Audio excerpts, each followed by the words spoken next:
বিসমিল্লাহির রহমানির রহিম। Shifat cooling system চ্যানেলে আপনাদেরকে স্বাগতম। আজকের ভিডিওটি হচ্ছে একটি ক্যাসেট টাইপ ইনস্টলেশন নিয়ে। এটা হচ্ছে media cassette type AC, refrigerant হিসাবে R410 ব্যবহার করা হয়েছে। আমরা ফরম্যাটটি সেট করে নিব। ফরম্যাটটি সেট করে নিয়ে হচ্ছে ইনডোরটি হ্যাঙ্গিং করে নিব। আপনি যদি আমাদের চ্যানেলে নতুন হয়ে থাকেন, আমাদের চ্যানেলটি অবশ্যই সাবস্ক্রাইব করুন এবং আমাদের ভিডিওগুলো শেয়ার করুন। আমরা ফর্মা লাগিয়ে হচ্ছে মেজারমেন্ট করে নিব। কোম্পানি থেকে হচ্ছে ফর্মা দিয়ে থাকে।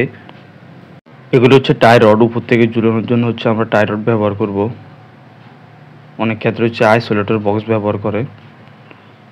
এর হচ্ছে সি ক্লাম্প ড্রেন পাইপ আটকানোর জন্য, আর হচ্ছে ফ্লাইং নাট কানেক্ট করার জন্য ইনডোর আউটডোর পাইপ।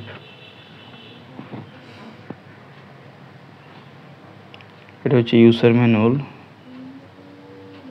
বিভিন্ন নির্দেশনা দেওয়া থাকে। এসি ইনস্টলেশনের আগে পড়ে নেওয়া উচিত।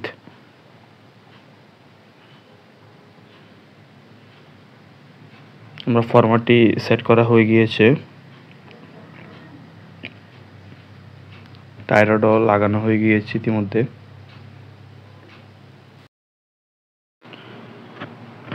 এটা হচ্ছে এসিটির রিমোট কন্ট্রোল।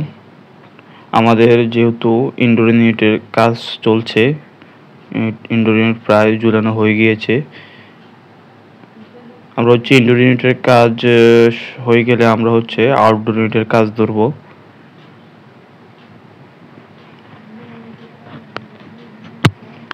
ইনডোর ইউনিট ঝুলানো হয়ে গিয়েছে, ভিডিওটি দেখতে থাকুন। আমরা হচ্ছে আউটডোর ইউনিটে কাজ ধরব এখন।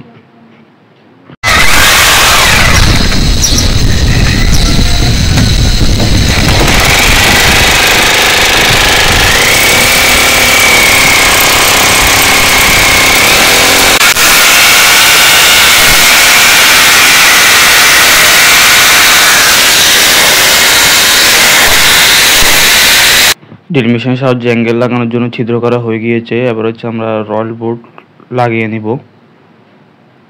আমরা হচ্ছে এখানে 12 mm এর রয়েল বোর্ড ব্যবহার করছি।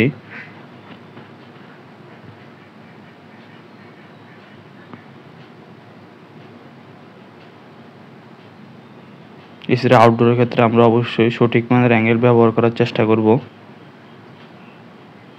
এতে পরবর্তীতে যারা টেকনিশিয়ান কাজ করবে তাদের জন্য যেমন সুবিধা এবং ঝুঁকিমুক্ত, তেমনই হচ্ছে এছাড়া আউটডোরের জন্য হচ্ছে নিরাপদ।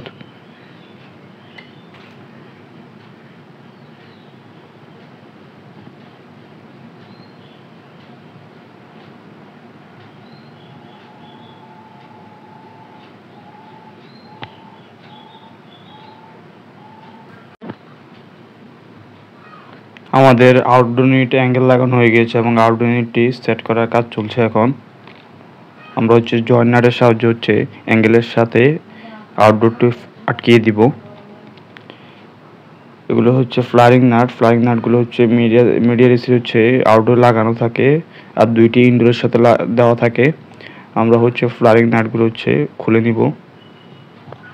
আমাদের হচ্ছে যেহেতু এটা ইনডোর আউটডোর 5 ডিস্টেন্স অনেক বেশি মোটামুটি, আর হচ্ছে কোম্পানির সাথে কোনো পাইপ দেওয়া হয়নি। এক্ষেত্রে হচ্ছে আমরা এখানে এক্সট্রা কভার পাইপ ব্যবহার করব। এগুলো হচ্ছে র্যাফিন ট্যাপ। এগুলো হচ্ছে ইনসুলেশনের উপর আমরা ব্যবহার করব।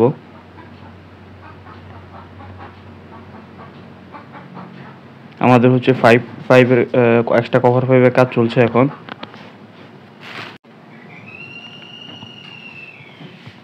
এখানে হচ্ছে 3/8 এবং হচ্ছে 5/8 সাইজের হচ্ছে কভার পাইপ ব্যবহার করা হয়েছে। কভার পাইপগুলো হচ্ছে আমরা এবার হচ্ছে ইনসুলেশনের উপর হচ্ছে র্যাফিন ট্যাপ দিয়ে হচ্ছে র্যাফিন ট্যাপ লাগিয়ে নিব।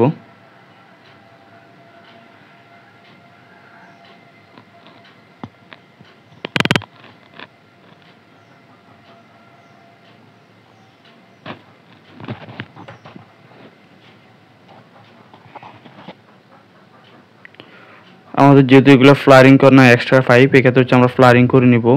নাট আটকে হচ্ছে ফ্লারিং করে নিব। হচ্ছে ফ্লারিং টুলস হচ্ছে আমাদের ফ্লারিং করা হয়ে গিয়েছে।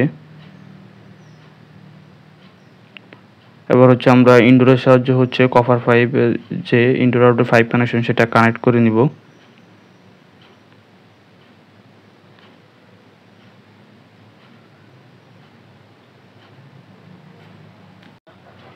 কানেক্ট হয়ে গেলে আমরা হচ্ছে এবার কেবল কানেক্ট করে নিব।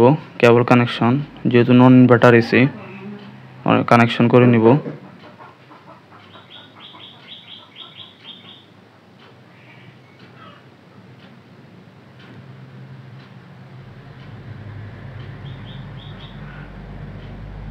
আমাদের হচ্ছে এসির যে পাওয়ার কানেকশন সেটা হচ্ছে আউটডোরে হবে, আর কমিউনিকেশন হচ্ছে ইনডোর থেকে আউটডোর যাবে। এ হচ্ছে কানেকশন।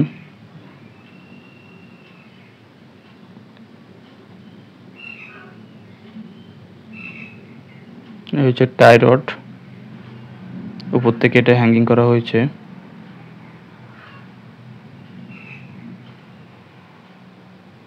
এটা হচ্ছে প্যানেল, উপরে প্যানেলটা ইনডোরের।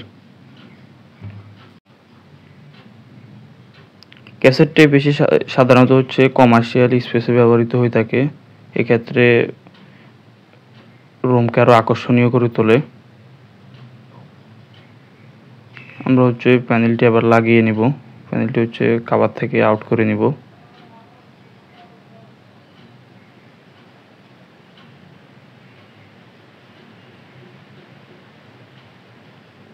প্যানেলটি হচ্ছে আমরা উপরে লাগিয়ে নিব, যেহেতু আমাদের কেবল কানেকশন পাইপ কানেকশন হয়ে গিয়েছে।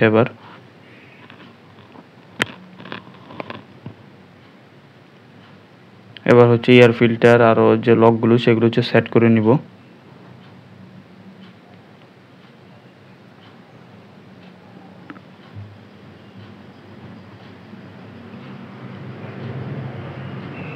যেহেতু আমাদের এখানে অতিরিক্ত পাইপ ব্যবহার করা হয়েছে, সেক্ষেত্রে হচ্ছে আমরা